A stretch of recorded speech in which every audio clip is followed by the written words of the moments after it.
Hello. हाँ जी। राम राम जी, क्या हाल चाल आपके। उम्मीद करता हूँ आप और आपका परिवार ठीक ठाक होगा। हरियाणा कौशल रोजगार HKRN को आप जानते होंगे। हरियाणा कौशल रोजगार के माध्यम से भर्तियां की जाती है हरियाणा में। ठेकेदार के थ्रू नहीं होती, कच्ची नौकरी होती है। हरियाणा सरकार भर्ती करती है। और टेम्परेरी जॉब होती है, किसी को 1 साल के लिए देती है, किसी को 6 महीने के लिए, किसी को 3 महीने के लिए। ठीक है। तो पहले जो नियम थे उन नियमों में अब बदलाव कर दिया है, नए नियम बना दिए हैं। और 1 या 2 दिन में इस सिस्टम को मंजूरी मिल जाएगी। क्या नए नियम बनाए हैं, अब किन नियमों से भर्ती होगी, जानना चाहते हैं तो आप इस वीडियो को लास्ट तक देखते रहिए। चैनल को सब्सक्राइब नहीं किया है तो सब्सक्राइब कर लीजिए, ताकि आपको सारी की सारी अपडेट मिलती रहे। और इस वीडियो को शेयर और लाइक जरूर करना है। आपका एक लाइक मुझे नेक्स्ट इन्फॉर्मेशन आप तक पहुंचाने के लिए प्रेरित करेगा। तो दोस्तों देख लेते हैं अब क्या नए नियम बनाए हैं। और यदि आप सरकारी नौकरियों की तैयारी कर रहे हैं तो आप हमारे साथ जुड़ सकते हैं KTDT ऑनलाइन एजुकेशन ऐप पर, जहां पर आपकी तैयारी हम करवाते हैं सरकारी नौकरी की, पक्की नौकरी की, गवर्नमेंट जॉब की। ठीक है।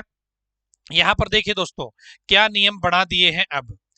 हरियाणा कौशल रोजगार निगम की पॉलिसी में संशोधन को मुख्यमंत्री मनोहर लाल की मिली मंजूरी। मुख्यमंत्री मनोहर लाल ने मंजूरी दे दी है, बस अब ये 1 या 2 दिन में लागू हो जाएगी। पहले जो पूरा सिस्टम था दोस्तों, वो 150 नंबर का हुआ करता था। जब आप फॉर्म भरते हो ना हरियाणा कौशल रोजगार के, तो वहां पे आपको स्कोर कार्ड दिखाया जाता है आपका, कि आपके कितने नंबर बनते हैं। और ये कोई रिटर्न के नंबर नहीं होते, ये आपकी आर्थिक स्थिति के आधार पर, एक्सपीरियंस के आधार पर, या इस टाइप की चीजों के होते हैं। ठीक है। अब इन नियमों में ये पहले पहले 150 का होता था, अब ये सिस्टम 100 का कर दिया है दोस्तों। अब ये सिस्टम 100 का कर दिया है। अब किस किस चीज के नंबर मिलेंगे, देखिए दोस्तों। अब किस किस चीज के नंबर मिलेंगे, यहां पर देखिए। पारिवारिक आय, फैमिली आईडी से इसकी वेरिफिकेशन होगी। यदि आपकी आय 1,80,000 रुपए से कम है ना, तो 40 नंबर उस चीज के आपको मिलेंगे। ठीक है। 40 नंबर आपको उस चीज के मिलेंगे। उम्र, एज के हिसाब से 10 नंबर मिलेंगे दोस्तों। जिसकी एज कम होगी उसको नंबर कम मिलेंगे, जिसकी एज ज्यादा होगी उसको नंबर ज्यादा मिलेंगे। ठीक है। इसके बाद में दोस्तों, इसके बाद में एक्स्ट्रा क्वालिफिकेशन है आपकी। एक तो जो स्किल का कोई कोर्स कर रखा आपने, कोई आपने टेक्निकल पढ़ाई कर रखी है, कोई स्किल कोर्स कर रखा है, तो उस चीज के आपको नंबर दिए जाएंगे। ठीक है। कितने नंबर मिलेंगे, मैक्सिमम 5 नंबर मिलेंगे जी। ठीक है। इसके अलावा शैक्षणिक योग्यता, एक्स्ट्रा क्वालिफिकेशन होने पर भी अब आपको नंबर दिए जाएंगे।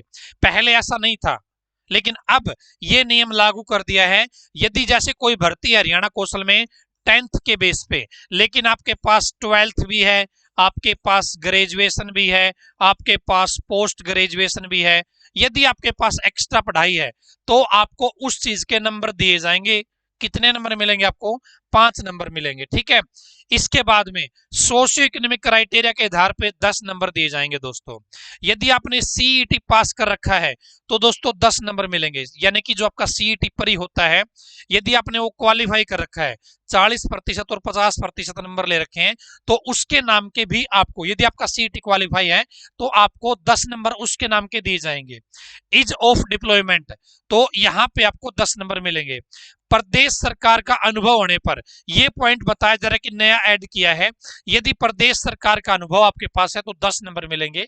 टोटल अब जो आपका स्कोर कार्ड बनेगा हरियाणा कौशल रोजगार में भर्ती होने के लिए, वो 100 में से बनेगा। पहले 150 का हुआ करता था ये प्लान, पहले कितने का हुआ, 150 का हुआ करता था, अब ये 100 का कर दिया है, 50 नंबर कम कर दिए हैं, कुछ नए पॉइंट इसके अंदर ऐड कर दिए हैं। ठीक है। तो अब इनके बेस पे आपका सिलेक्शन हुआ करेगा, ये मामला अब रहने वाला है। और हरियाणा कौशल रोजगार की आपको पता है, मैंने आपको बताया कि ये पक्की नौकरी नहीं है, गवर्नमेंट जॉब नहीं है। हाँ, लेकिन हरियाणा सरकार इन भर्तियों करवाती है अपने किसी डिपार्टमेंट में, कोई गवर्नमेंट डिपार्टमेंट है, कोई बॉडी है सरकार की, तो वहां पर आपको काम करने के लिए कोई कोई 6 महीने के लिए भर्ती होती है, कोई कोई 3 महीने के लिए भर्ती हो, कोई 1 साल के लिए भर्ती होती है। फिक्स नहीं होता कोई भी किसी भर्ती का, कभी भी आपको हटाया जा सकता है। ठीक है। और कुछ यहाँ पे संशोधन आपकी छुट्टी वगैरह में भी किए गए हैं दोस्तों। एक जो आपकी एज में छूट है उसमें भी कुछ बदलाव किए गए हैं। 18 से 42 साल तो आपकी नॉर्मल है, अब बाकी जो रिजर्वेशन वाली कैटेगरी है उनको 5 साल की छूट है, और साथ में जितने साल का आपका एक्सपीरियंस है उतने साल एक्सपीरियंस के नाम पे भी छुट्टी है। मैक्सिमम आप 5 साल के एक्सपीरियंस के बेस पे आप छूट ले सकते हैं एज में, ठीक है। और एक पॉइंट और भी था दोस्तों इसके अंदर, वो क्या पॉइंट था, 1 मिनट बताता हूं आपको वो क्या पॉइंट था। ये था पुरानी जो पॉलिसी है उसका 8.2 कोई नोट था, उसको डिलीट कर दिया गया है। इसमें उसी जिले के अनुभवी उम्मीदवार को प्राथमिकता देना थी, उपलब्ध न होने पर दूसरे जिले के बंदे को प्राथमिकता देनी जरूरी थी, दोनों न होने पर अन्य योग्य उम्मीदवारों को न्यू नियुक्ति देने की शर्त थी। अब यह क्लोज डिलीट कर दिया गया है, तो ये पॉइंट है वो डिलीट कर दिया गया है, ठीक है। अब दोस्तों अनाथ होने पर आपको 10 अंक मिल सकते हैं, मगर कंडीशन ये है कि 25 साल तक के उम्मीदवार ही इसका बेनिफिट उठा सकते हैं। विधवा होने पर 5 नंबर मिलेंगे, फादरलेस होने पे 5 अंक मिलेंगे।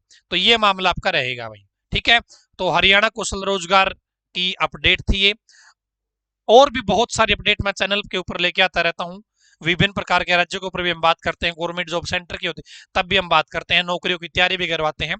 तो आप चैनल को सब्सक्राइब जरूर कर ले, वीडियो को लाइक और शेयर जरूर कीजिएगा। धन्यवाद दोस्तों।